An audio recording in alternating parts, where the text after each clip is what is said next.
Day. And I'm Richard Day. We're both chiropractors. We've been in practice together for 11 years. Married for 10. With 3 beautiful little girls. We know it's possible to have an exceptional practice that's built around your life. Because we've done it. So we've created this podcast, the Lifestyle Practice Builders Podcast. We'll interview chiropractors, answer questions, and bring you resources to help build and grow your practice. So let's get this party started.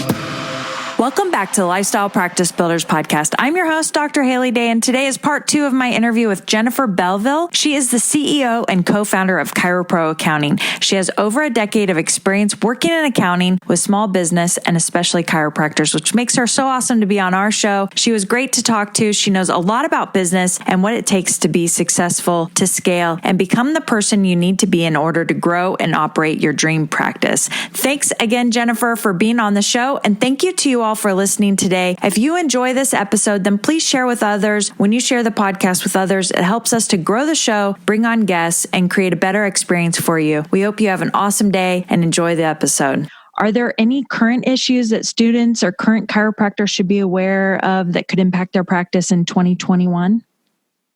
Oh, that's a good question. If you had have asked me for 2020, there, of course, was many issues. For 2021, and when I say that, I mean, you know, there were a lot of people that were about ready to get their SBA loan to purchase a business or a current business, or they were about to sell, or they were about to start their own practice. And obviously starting a practice in the pandemic, in the middle of the pandemic, was really scary. I still have had chiropractors that have started their practices in the middle of the pandemic, and they still did great. However, for 2021, I am incredibly optimistic.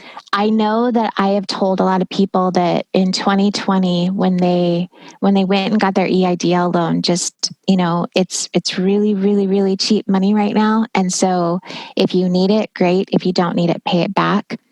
But in 2021, if you're about to start a practice, in all honesty, this is an actual great time. And I'll tell you the reason why. And it's for a very specific reason. It's because if you are needing to get yourself an SBA loan rates in 2021, well, right now through 2021 are going to be incredible. I mean, probably the lowest that we've ever seen. And right now the SBA is lending. So yes, they did, and they were completely tied down for about 6 months when in this year during the worst of the pandemic. But right now is the best time to lock in if you're needing to borrow funds to start your business.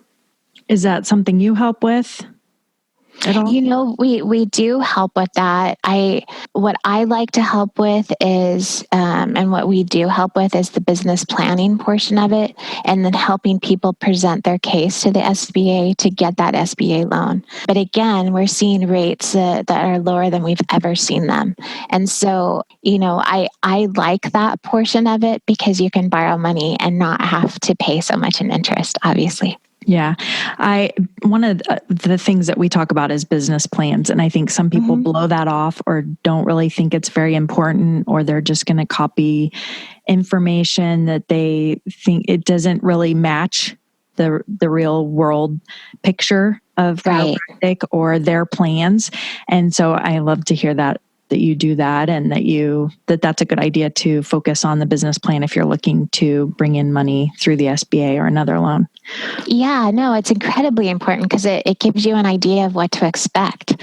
It also gives you an idea of how much you actually need to work and what that's going to look like. I mean, I think that's the other thing, is that I think a lot of either students or newly graduated chiropractors, they look at this and they're like, that's it, I'm set, I'm good. And kind of like what we were talking about earlier is they don't realize how much of an investment it is. You had mentioned, you know, that if they are an associate chiropractor to act as if that's their business.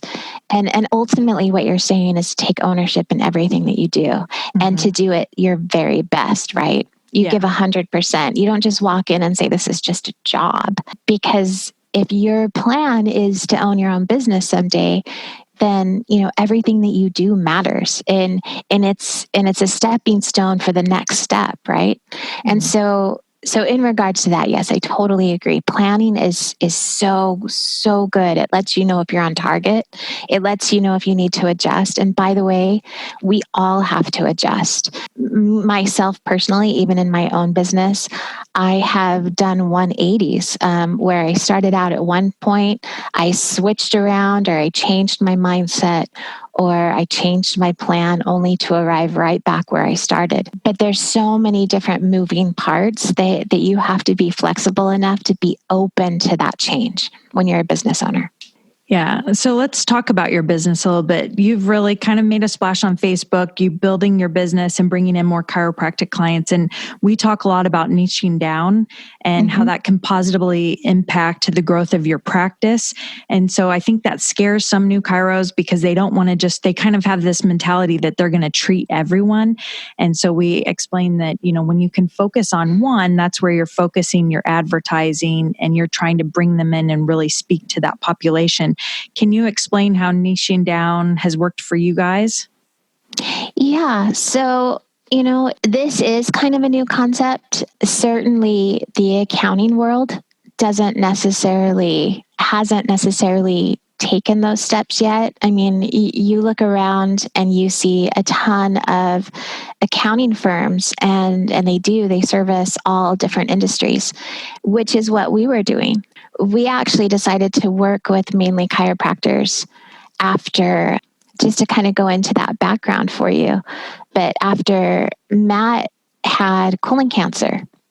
And when we found colon cancer, or his colon cancer, his tumor was the size of a surgeon's fist.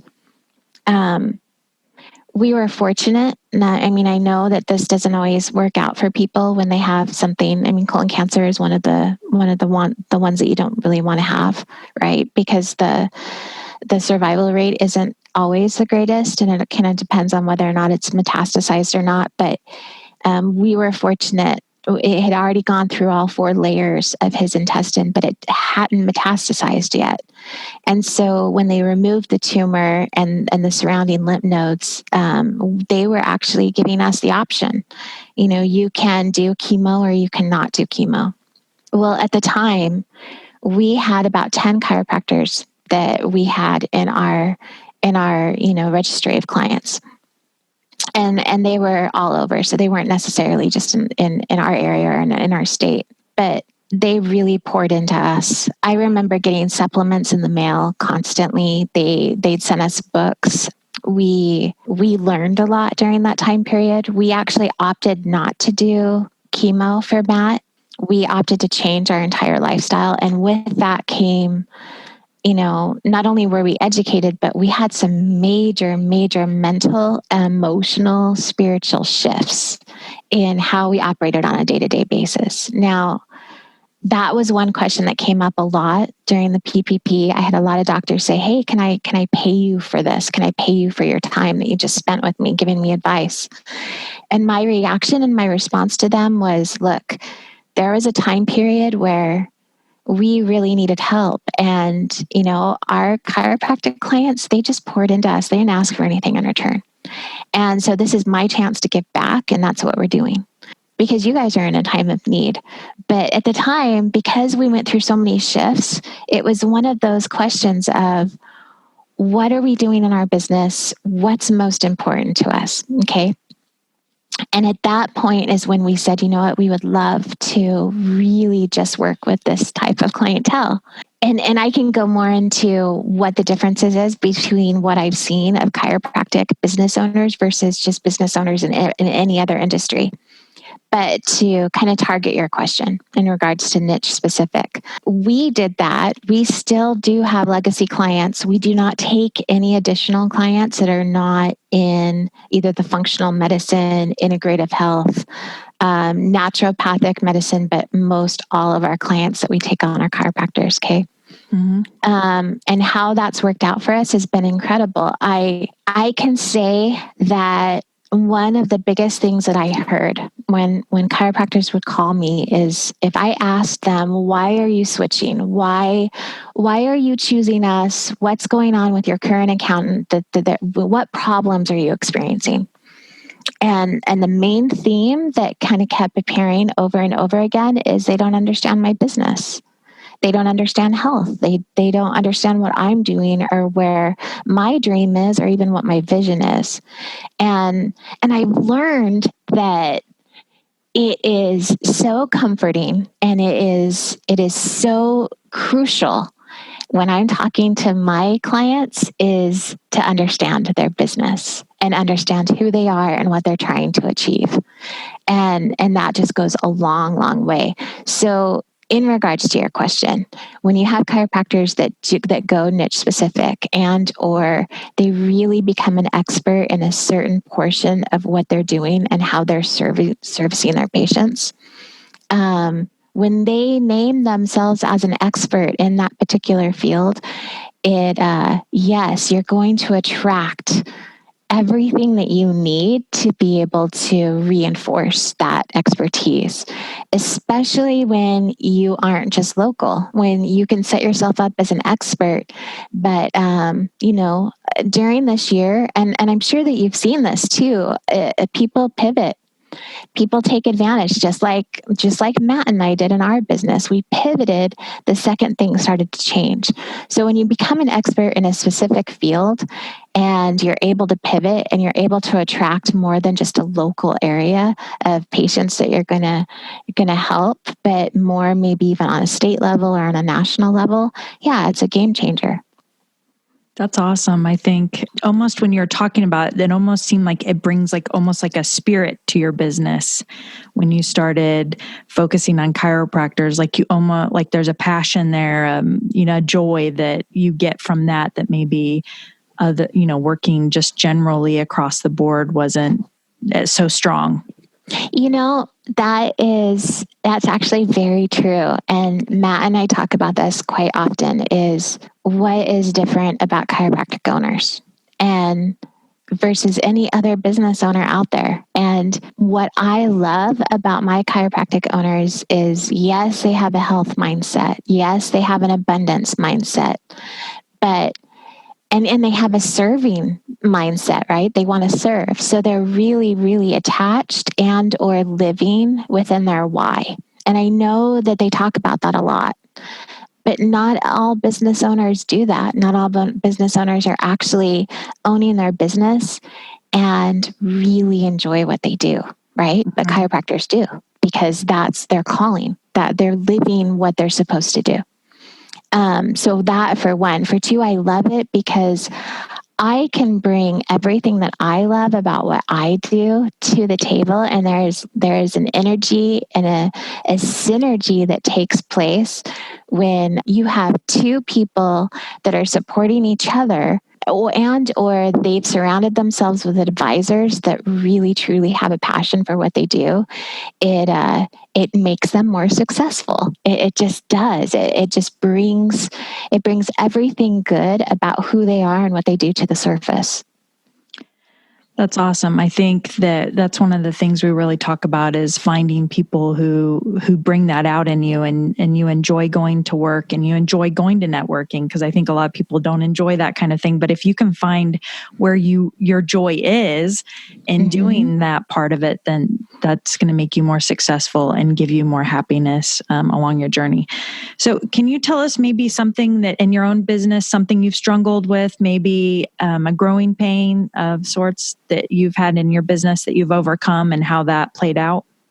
Yeah, actually, it's interesting that you asked that question, because I was kind of I'm a pretty introspective person, even though I'm, very logical minded. I was thinking about everything that I had seen even prior to switching to becoming chiropractic only. And, I'll be really honest. I played small. I was very safe, and I was comfortable. I was comfortable with how far we grew our business, and when it comes to lifestyle goals and performance goals, a lot of my business was built on lifestyle goals. I was comfortable.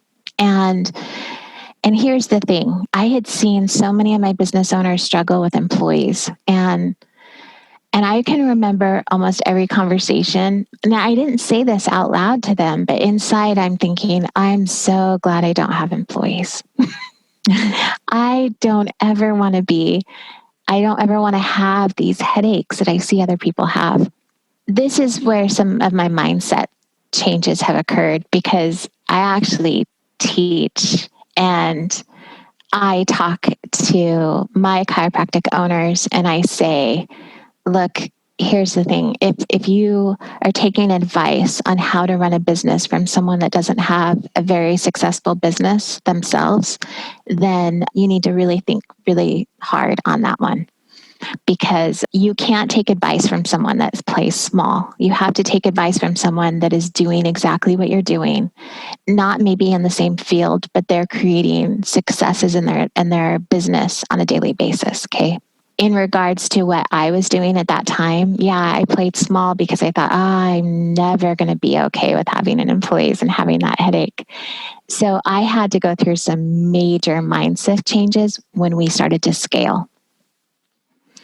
And, it's interesting too, because I also teach a lot about, it's funny because I've come out with new material and I've actually called it the Inspired Accountant, because I focus a lot on accounting. That is obviously my passion and what I'm really good at. But the inspired piece of it is that we go through and we make these decisions based on stories that we've told ourselves all throughout our lives, or even throughout being a business owner.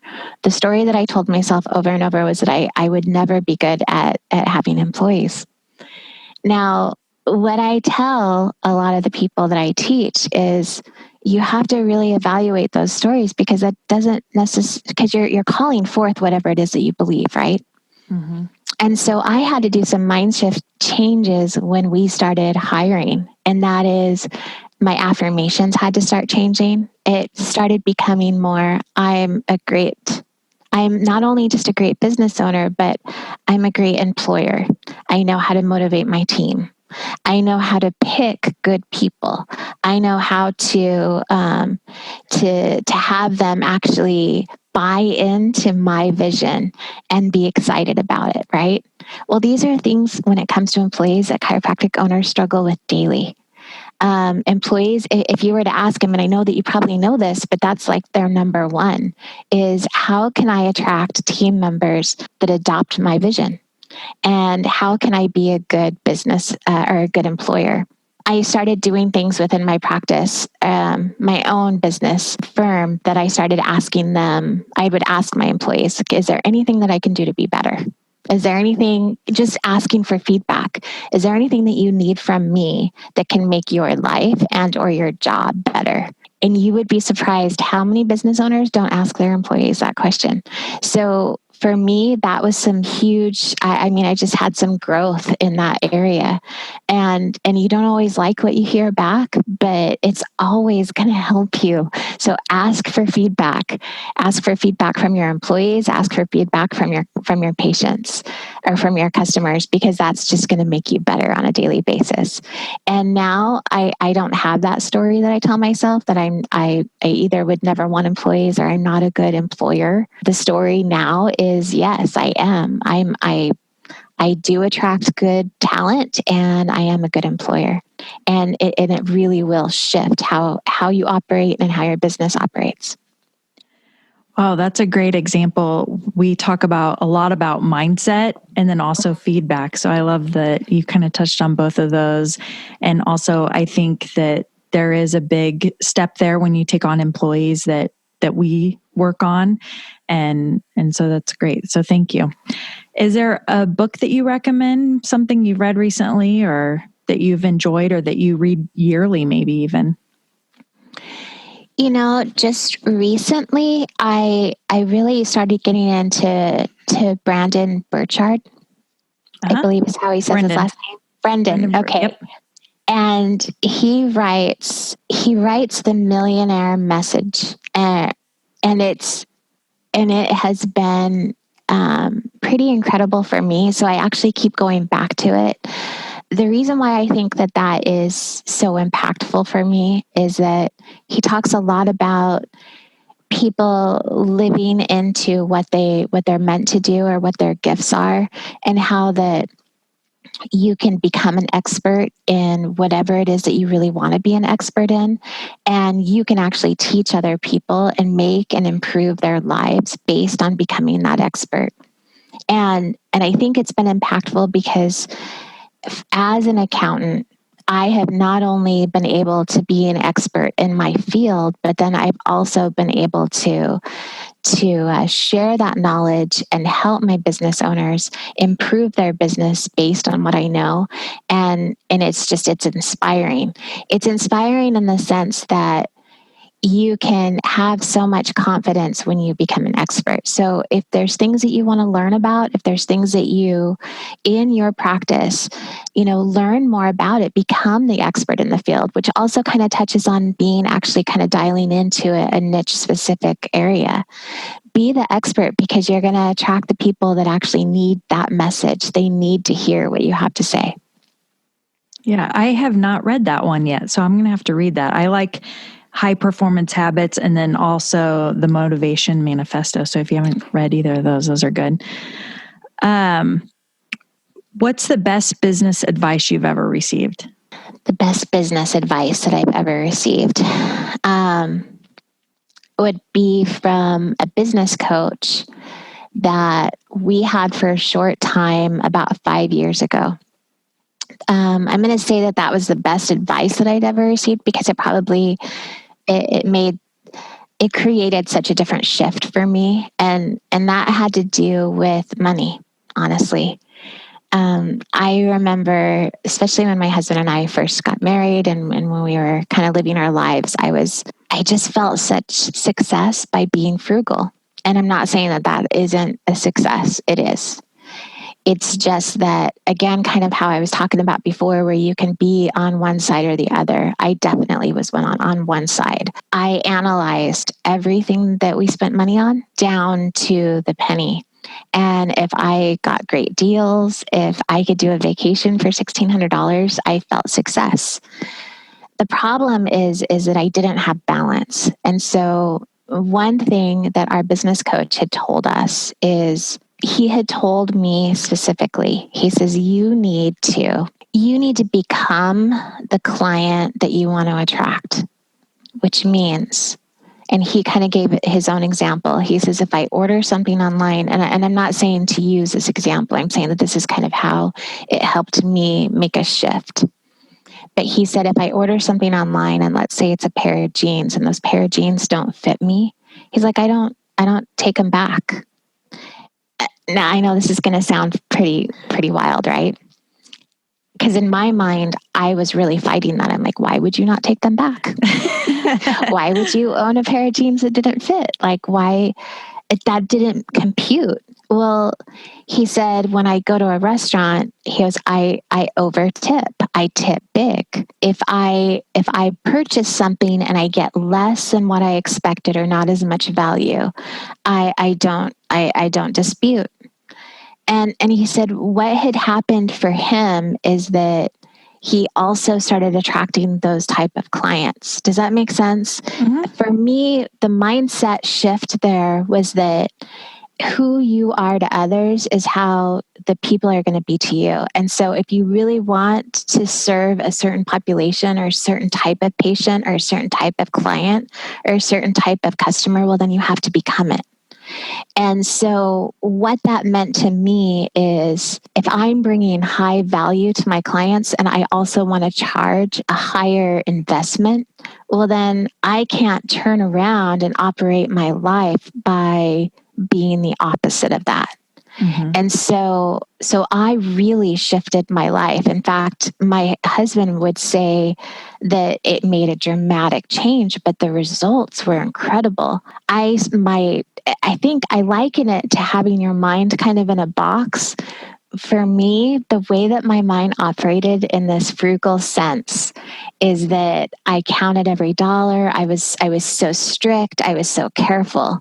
But the problem is that that's what I was putting out. So I kind of went to a completely different area that was so new for me, but the results completely changed what I attracted.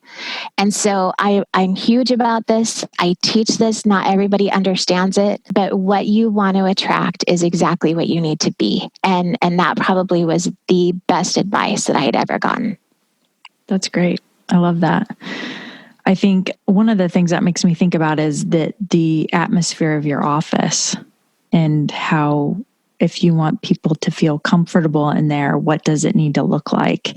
And, should you maybe invest in some nicer chairs or a nice front desk? Make sure that you're building that atmosphere. And then your website, does it look nice? Is it updated? And kind of that overall your brand, I guess. Mm-hmm. So thank you so much for being on today. What's the best way for people to connect with you? It is a little different because it's not like I'm selling a product or, you book a quick 30-minute time period with me. I spend quite a bit more time with my clients when they call. So when they first reach out to me, I would always say, just go to my website. On my website, it's Chiro Pro Accounting. There is a link that you could schedule an appointment. I do ask for more time. I ask that you set aside, and I give it to you completely free of charge. But set aside an hour and 15 minutes because that's how long it's going to take really for me to kind of deep dive into what your goals are, what you're trying to achieve, if you've been in practice, what your business looks like, and then us to kind of get to know like what you are doing and what you're not doing. Matt and I are huge into tax planning. And so I really need that time just to kind of see, what it is that really where you're at and what's working and what's not working so that I can really help give you advice from that point as far as what you need to be doing differently. It's paid off for me to do that because in all honesty, that's really what business owners need. They need somebody that can really sit down and then also guide them and direct them. I just had seen something the other day, and it was a Facebook post where someone said, "Hey, chiropractors, if you could go back and give yourself advice to your younger self of when you first started, what would that be? What would you tell yourself to do differently?" And there was a lady on there, a chiropractor, that had said, "Get yourself an accountant that gives advice, doesn't just process your return." And the reason why I think that that's so huge is because that's the number that I hear it so often from people that call me and they say, "My accountant processes my return. I don't hear from him otherwise, and I don't get any guidance." And so, go to my website, Chiro Pro Accounting, book a strategy session with me, and we can see if we would be a good fit for each other. I appreciate that. That's what we do in our office with our patients. And I appreciate that that's what you do in your business. So Thank you so much for being on. I love how much you know about chiropractic. It's so easy to talk to you and get answers. And you obviously know about associates and building a business and all of that stuff. So thank you so much for being on and over delivering today. We appreciate it. No problem. Thank you so much. If you enjoyed this podcast episode, please share it with your friends on Instagram and Facebook. And for those of you who are already subscribers, we really appreciate it. Thanks for the reviews. We love reading those and knowing that you're loving the podcast. If you're looking for more tips and inspiration, be sure to check us out at lifestylepracticebuilders.com or join our business and marketing Facebook group for chiropractors at facebook.com/group/lifestylepractice.